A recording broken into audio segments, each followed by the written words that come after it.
एक राजा एक बार अपनी सेना को लेकर कहां चल पड़े? वन में। वहां चमन नाम के ऋषि तपस्या कर रहे थे, भगवान की तपस्या कर रहे थे। तो चमन ऋषि के पूरे शरीर पर क्या लग गया था? दीमक। जब भगवान की तपस्या कर रहे थे, उन्हें कुछ नहीं पता कि मेरे ऊपर चींटी चढ़ रही है या कि जीव चढ़ रहा है या कि मेरे ऊपर कोई जल डाल रहा है ना। चमन ऋषि भगवान के शरण में मग्न थे। उनके शरीर में जब दीमक लग गई, केवल मात्र क्या दिख रहा था? केवल आंखें दिख रही थी। सुकन्या ने क्या उठाई? तिनका, और क्या किया? ऋषि के एक आंख को फोड़ दी। वो जो तिनका है ना, चुभो दिया। तो एक आंख जो है चमन ऋषि की फूट गई। तो चमन ऋषि क्रोध में आ गए। सुकन्या क्षमा मांगी कि न जानामि योगम जपम नैव पूजम न तो हम सदा सरे बदाशम भूतोव्यम। मैं संत महाराज, मैं नहीं समझ पाई, केवल आंखें दिखी, मेरी मति जो है भ्रष्ट हो गई और मैं आंखों में आपके तिनका उठा के चुभो दिया। मुझे क्षमा करें, मुझे क्षमा करें। तब ऋषि ने कहा कि आपको मेरे से विवाह करना पड़ेगा। तब चमन ऋषि के साथ विवाह हुआ। सूर्यवंश में और प्रतापी राजा हुए, नभग हुए, नभग के पुत्र नाभाग, नाभाग के पुत्र हुए अम्बरीश राजा। ऐसे परम भक्त कौन हुए? अम्बरीश राजा। अम्बरीश राजा जो है परम भक्त। इति संकल्पम।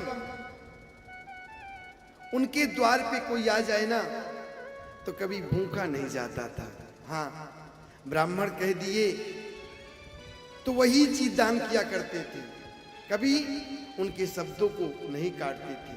अम्बरीश राजा ऐसे राजा थे, परम पिता परमेश्वर जगत के रक्षक जो हमारे नारायण सच्चिदानंद है, विष्णु नारायण, उनके परम भक्त थे, परम भक्त, और भक्ति में सदैव लीन रहा करते थे।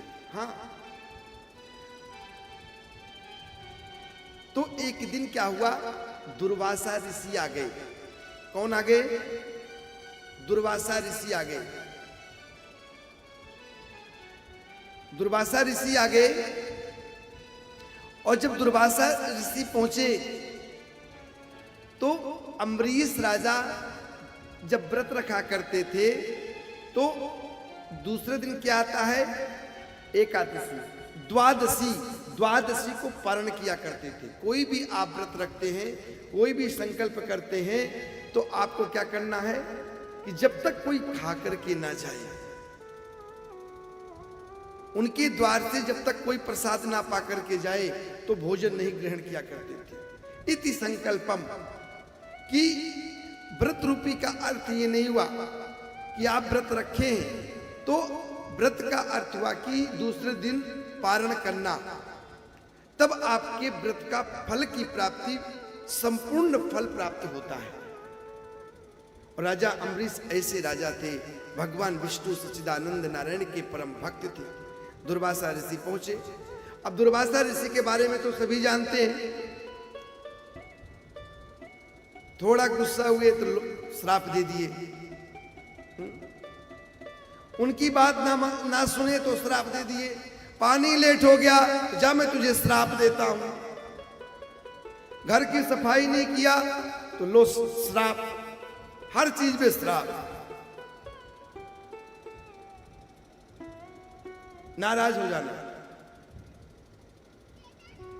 राधे राधे कहना पड़ेगा, तो श्राप देना आदत पड़ गई थी। दुर्वासा ऋषि बोले कि पहुंचे द्वार पे, बड़े प्रसन्न हो गए। अम्बरीश राजा बोले वाह, मेरे द्वार पे तो कोई संत भगवान आज पहुंच गए हैं।